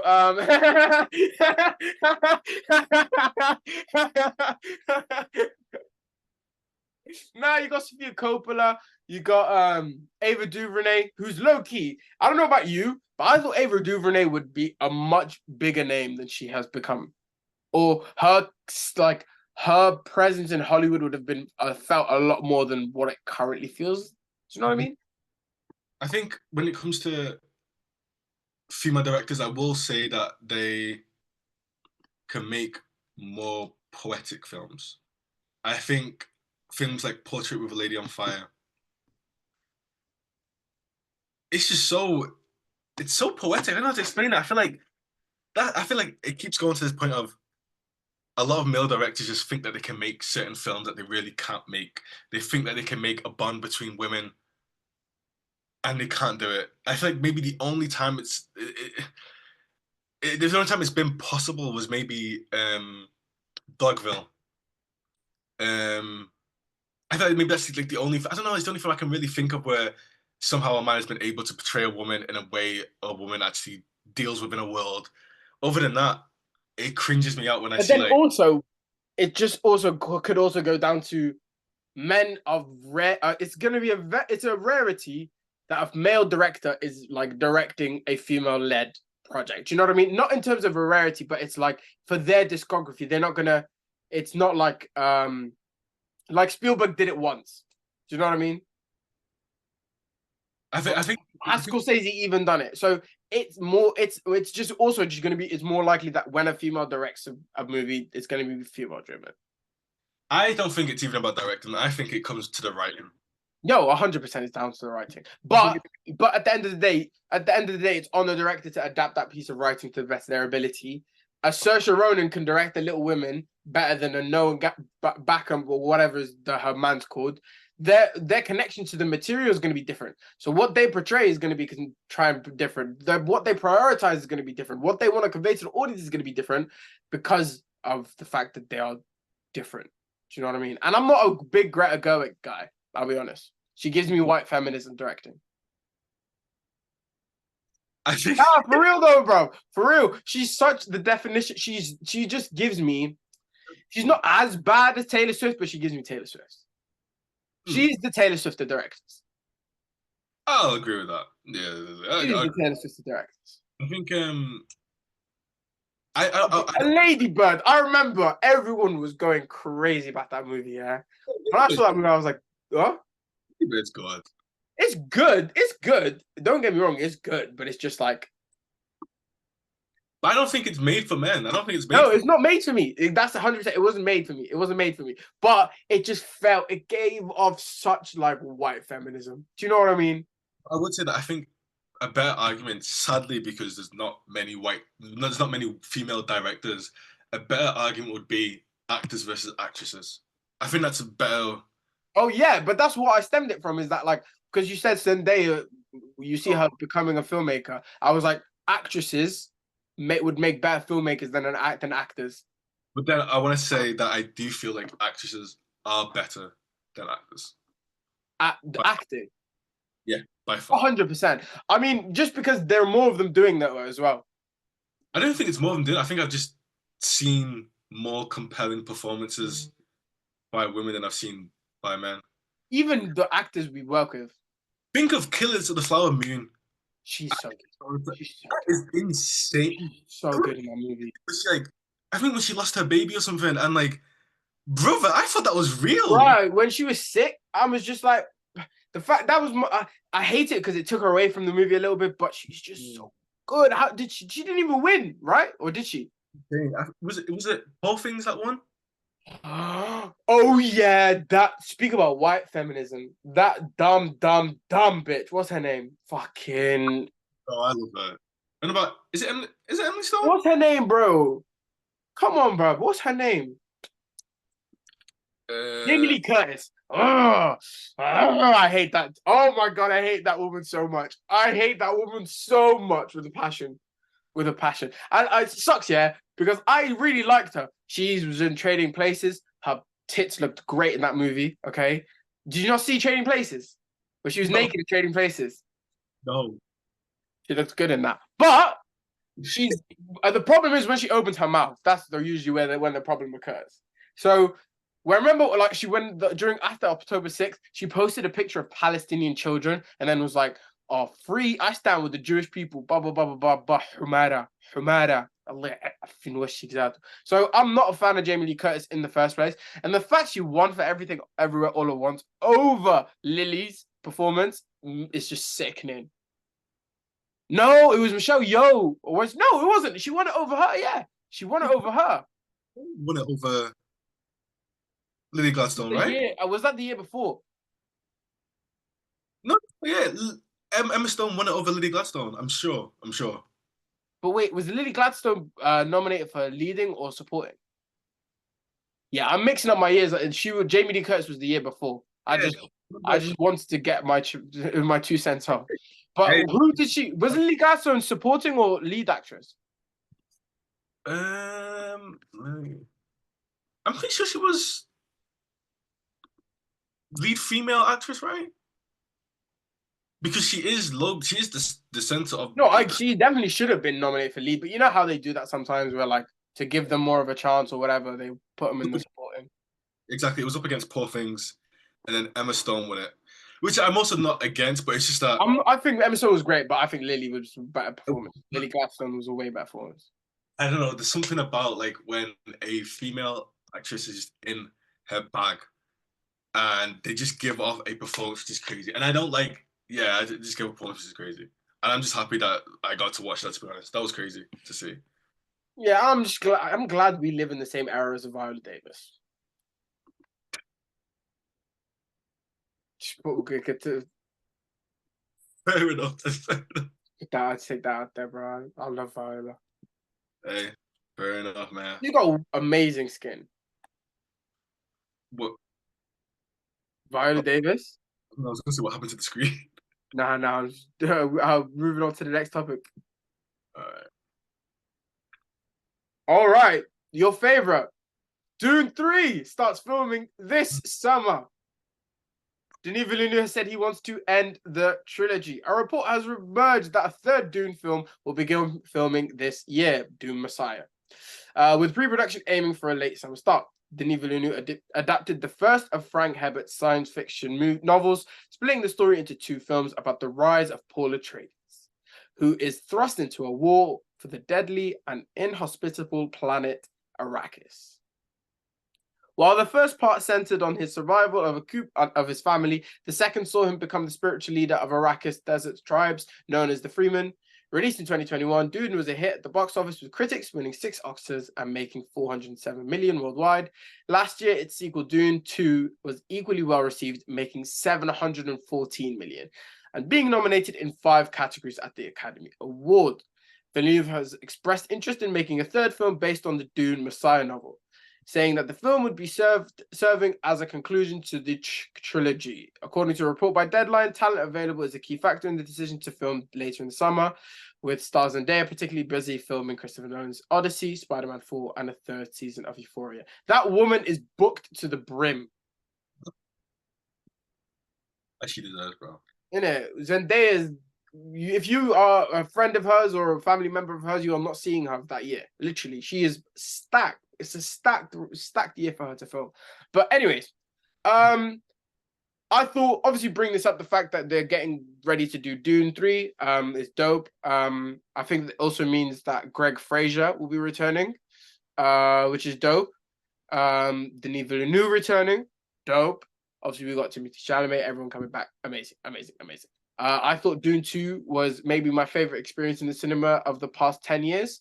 But then some I don't know, some holier than thou, smarter than everybody person thinks Dune sucked or had a problem because it wasn't framed properly.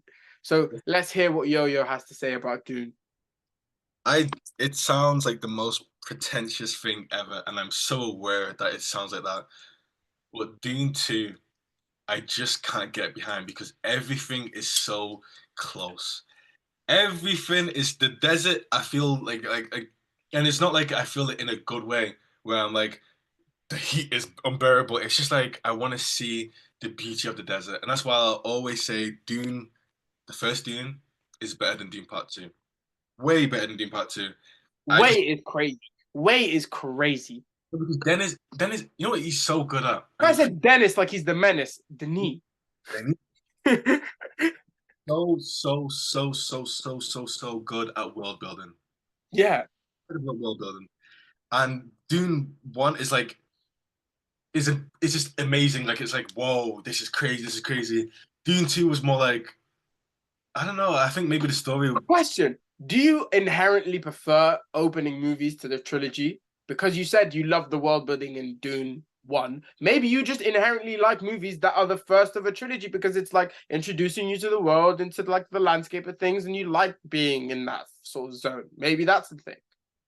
No, because if we go in trilogies that I've seen, nah. Because I also like.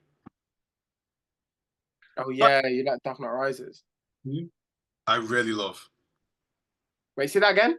Back to the Future 1 and Back to the Future 2, I really love. Maybe I like Back to the Future 1 more, just because it was the first one I saw. But like even with the perfect example, Star Wars, okay? They're all like, I don't know how to explain why I don't like Dune Part 2. I actually don't. I think I just really don't gravitate to the story. I just don't. Because you ain't got no argument, that's why. The filmmaking, I think, like the filmmaking is just like why. The story is just why. What do you mean the story is why? The story is why we've been believing in these false prophets, bro. It's showing us, the story is all of these white colonizers telling us we're gonna, the story is don't trust white liberals. That's what the story is. 100%. Don't trust left-leaning white people. That's what you're saying the story is. How doesn't Dune 1 already do that? Because we hadn't gotten a full character arc for Paul yet. Paul was still not Paul until the second one. We still have the whispers and we still have the, oh, he knows the gear, all right? Like he didn't fully let it encompass him like in that third one when he took over. He's like Paul Atreides, and then you know when Timothée Chalamet Loki scares you, that's when you know the writing is good because Timothée Chalamet can't scare nobody. Yeah, I wasn't scared. I think Dune. I think Timothée Chalamet was more. Maybe I'm just a fan of the more show don't tell. Dune 1 is so much show that like there's so much mysterious behind Timothée Chalamet's Paul Atreides. Like there's so much everyone kind of has to say something about him, but you're also trying to figure out like what is it about this guy that people keep seeing. Yeah. Dune Part 2 is like, here is everything we've been trying to tell you and more. And I'm like, I don't need it. I'm okay. Dune Part 1 was No, Dune Part 2 felt like, okay, we've set you up with that gloriousness that was the first Dune. Now it's time to tuck in. That's what Dune 2 felt like. shooting a desert so close up is too much in my opinion. It's just terrible. Okay, so are you gonna see Dune 3? Um, yeah, because it's cinema. But you're not welcome. It's Nah, bro, so you're gonna go see it in cinemas. I even went to a sit down talk with Denise about part two and him. Did you pull him up on it? I sadly he came late. He was ducking you. He was ducking you. He didn't want to hear from me. They didn't want the smoke. But like literally, I think it's only just Doom Part Two where I feel like I'd even go as far as to say I feel like it's his worst film. I feel like every other film he's been so A plus A. What's the question? I do have a question. What's your favorite Denis Villeneuve film outside of Dune? Not to be obvious, but for me, Prisoners is stellar. Probably is Prisoners. Yeah, Prisoners is stellar. I also liked. I mean, Enemy was good. oh yeah, but the thing at the end, right? I still want to say it because I don't want to spoil it. It's when Jake Gyllenhaal plays two people. Yeah. And do you not remember the big thing at the end? Remind me. Am I tripping? I might be tripping. I might have. It might have been a while since I've seen it. No, I'm spoiling it. Bro, at the end of the film, the massive spider and the title What? was crazy. Have I seen this movie? I'm pretty sure. Isn't one of them like a college professor and he sees him somewhere and he has to drive to him? Am I tripping? Wait, let me. Enemy is yeah, bro. No, you're right. Enemy. There's like two Jake Gyllenhaals, and at the Yeah, end, and yeah, one of them is a professor, and there was a spider at the end. Why did I remember this ending? Why do I not remember this ending? I don't know, once you'd be like, yo, because it's so big, and I think it jumps at him, and then that's how it ends. What was the other like? It was didn't he did another one with Jake Gyllenhaal? Did he not? Prisoners. Was that it? What did Prisoners. he do before Enemy? No, my favorite Vinny didn't. I know what my favorite one is. Arrival. Oh, it's the best. That's the best showcase of time travel, in my opinion. You think so? I feel like that's the most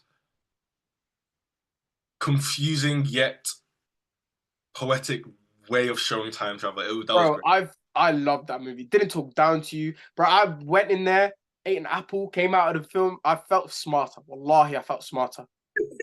I love that movie. I think Arrival was brilliant. But yeah, Prisoners as well. Blade Runner 2049 is good as well. But like, I would still put Dune 2, Prisoners, and Arrival above Blade Runner. Okay, but let's look. Your Star Wars fan, right? I need to adjust my chair for this one. Your Star Wars fan, right? Yeah, of course. So a lot of the great Star Wars films are also so good because it's a world that you can't imagine because everything is so like big. Like the Death Star's big, and the Death Star's not choking you. You actually get to see how big it is. See the The scope Star of it. crazy because it's Did you big. not feel the scope of like when they were traveling through the sand when they were fighting the sandworms and all that stuff? You didn't feel the scope of that? Maybe it was the screening that I saw it in because I know there's the whole IMAX. Like apparently, if you don't watch it in IMAX, you're missing out on like 10/5 of the film, which I hate that film. Really, I hate that. But I only saw it in IMAX. To be fair, Yeah, I didn't see it in IMAX, so maybe that's why. But I literally felt like I was gonna suffocate because but at times you were meant to feel like that, though. By the way, I understand that. I understand that. I feel like the fighting scenes, some of that was good because you do feel like it's so close and personal. But when you're in the desert, I want to see like how I saw in Dune One, where it was a grand thing. how can you say that when you love Nolan's trilogy so much? Which don't get me wrong, I love Nolan's trilogy, but the dude does not know how to frame fight scenes to save his fucking life, bro. Like I said, Dune's fight scenes like are actually good. Like they're actually genuine. Incredible. But I'm saying that when he rides that sandworm thing, it's so weird. Like, why is it so close? Like, bro, this is supposed to be like a grand. He's on the worm and nah, nah, nah. Like, bro, it's not. It We also got confirmation that Jason Momoa is returning for the third one. so he's not dead. Yeah, apparently not. I thought this brother was dead. Because I feel like, honestly, I'll be honest. Sometimes when I see like reports like when characters, because my memory is so shit because I've smoked so much, I think in my life that like I worry of like, do I remember this movie correctly? Like when I see like headlines like that with like when like Colin Firth was coming back for Kingsman 2 before we realized Kingsman 2 sucked. But like when we were getting like, oh, we're getting Kingsman 2, oh, Colin Firth's coming back, I questioned myself. So I had little existential crisis of like, did I watch that movie correctly, bruv? Do I remember this shit? Same thing with this one, bruv. I was like, I swear on my life he died. I was like, I swear down, I thought this brother died. Apparently not. Apparently Lobo's coming back. That's why I need to quit smoking. Maybe. Quit. You think so? Maybe. Bro, this is not going to be an intervention right now for my substance abuse. All right. Moving on to our last topic of the day, Johan. Appreciate you being here, bro. I love that you even asked me to be here. Are you joking, bro? This has been literally the most fun. Yeah. All right, final topic of the day. Spider-Man 4 release date pushed to late 2026. The film will now hit theaters 2 weeks after Christopher Nolan's The Odyssey, which also stars Tom Holland. Tom Holland's Spider-Man 4 is going to take slightly longer to swing into theaters. Sony Pictures announced Friday that the Marvel Studios' superheroes' next feature is now set for a theatrical release on July 31st, 2026, a week later than previously scheduled. Filmmaker Destin Daniel Cretton, previously of Shang-Chi and the Legend of the Ten Rings, is helping the movie that is currently untitled. The change gives the project extra distance from the release of directors Christopher Nolan's The Odyssey, which also stars Holland and hits theaters July 17, 2026. All right, Johan, let's be real, yeah? They say they're moving away so they can avoid The Odyssey. It ain't that at all. They're moving because they are afraid of Shrek 5. They know Shrek 5 coming to swing it. No, I'm joking. The Spider-Man ain't afraid of no Shrek.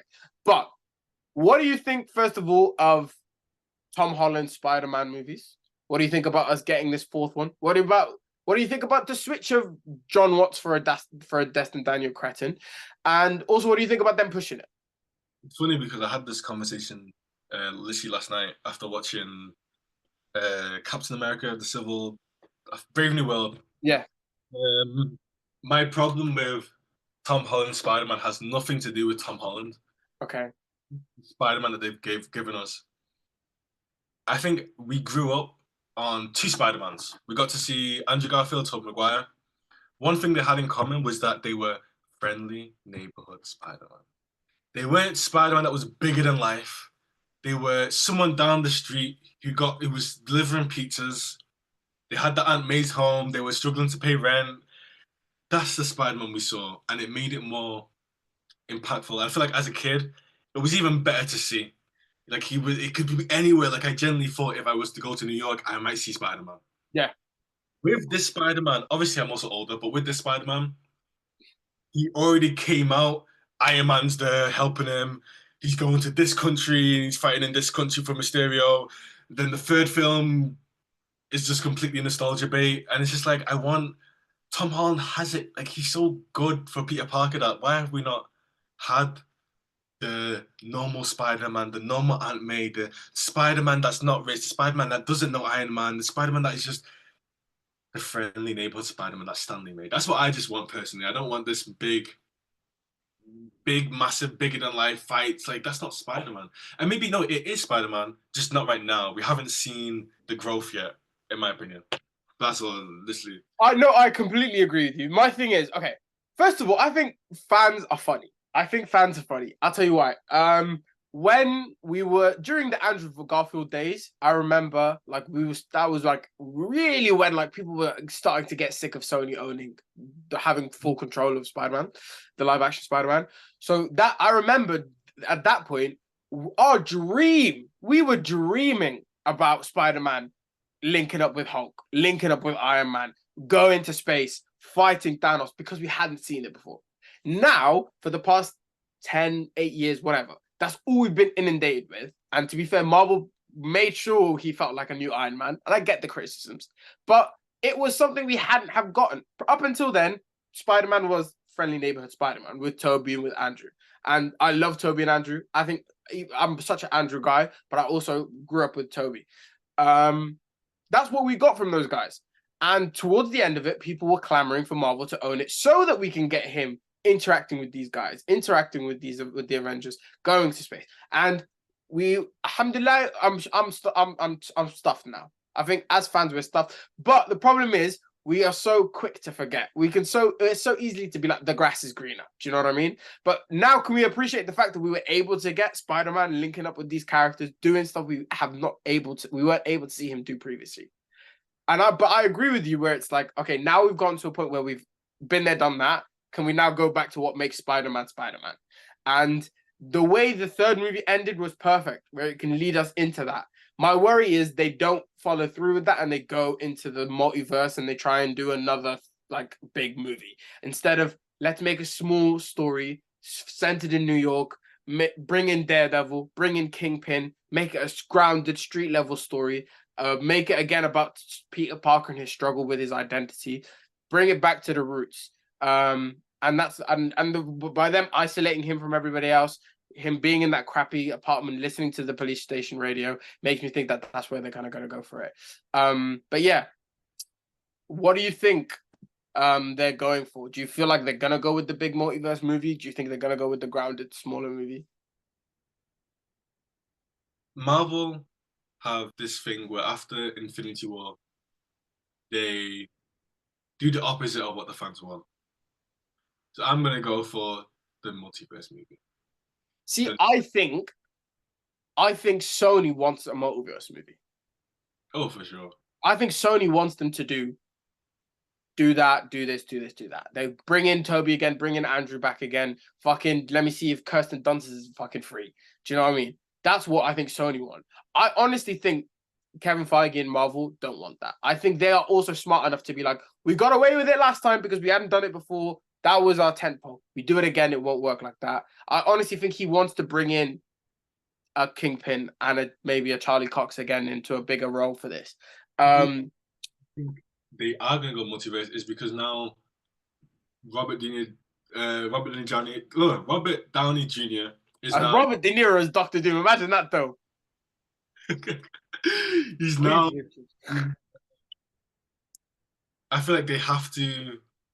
They're gonna have to somehow include him into the Spider-Man because obviously he's gonna think he's Iron Man and he's gonna be like, "Do you remember me?" And now he's a villain. I feel like they're gonna have to push into that kind of. Do that in Doomsday though. You don't have to do it in a Spider-Man movie.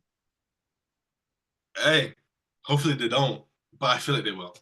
They will. That's one of the main reasons they cast him is so that he has interactions with like people that previously knew him as Tony. But they don't need to do that in Spider-Man. They can do that in Avengers. Let Spider-Man just focus on a grounded villain that's like terrorizing New York. That's like just him and do you know what I mean? That's what makes Spider-Man Spider-Man. We've been able to explore the cool extra stuff that comes with him being in the MCU, but now let's get back to the grounded like version of things. Honestly, Marvel should have ended that in Endgame. Marvel should have killed him off, you reckon? No, they should have ended like movies in general after Endgame. Nah, bro. No. I think that was the best. That would have been great. And then we could all just dream and make up our theories. Because right after it's been so poor. It's just because they dealt with it wrong, though. But I think the film I just watched was like, bruh, these guys. It's almost like these guys they don't care anymore. It's like they just typed into AI like, "Oh, make us a quick script that could." But comic books have not always been top tier. Do you know what I mean? You go through phases and ebbs and flows of things as well. And I'm like not surprised that same thing with the MCU is happening. Like, can we be real? As opposed to like, it's a bit like Man City right now, yeah, where it's like Man City are flopping now, but like don't get it twisted. What they did previously was remarkable and like unimaginable and unattainable because a lot of people tried to do it and weren't able to. So the fact that they're doing this now, this run they're in now, it's like expected as opposed to it's an abysmal run. Do you know what I mean? It just looks crazy because they were able to successfully build a shared universe across 12 years with multiple billion-dollar franchises, which no one was able to do previously. And the fact now they've gotten a little bit of a lackluster run, everyone's like, it's over, it's done, it's over. Shit ebbs and flows. Life is like that. But it's also previously because no one else fucking did that. And everyone tried. DCU tried. Universal Monsters tried. Star Trek tried. Everyone wants to make a universe. And it ain't working. And it ain't working. And it ain't working. But anyways, bro, do you see Spider-Man 4 potentially making a bill? No. No? Did No Way Home made over $1 billion, right? I think so, but that's only because of Toby and Toby and Andrew. Who's your Spider-Man? Huh? Who's your Spider-Man?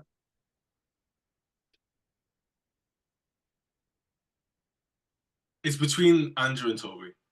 Okay, fair enough. And that's not to knock off Tom Holland. No, I think we've been blessed where all three of them are great.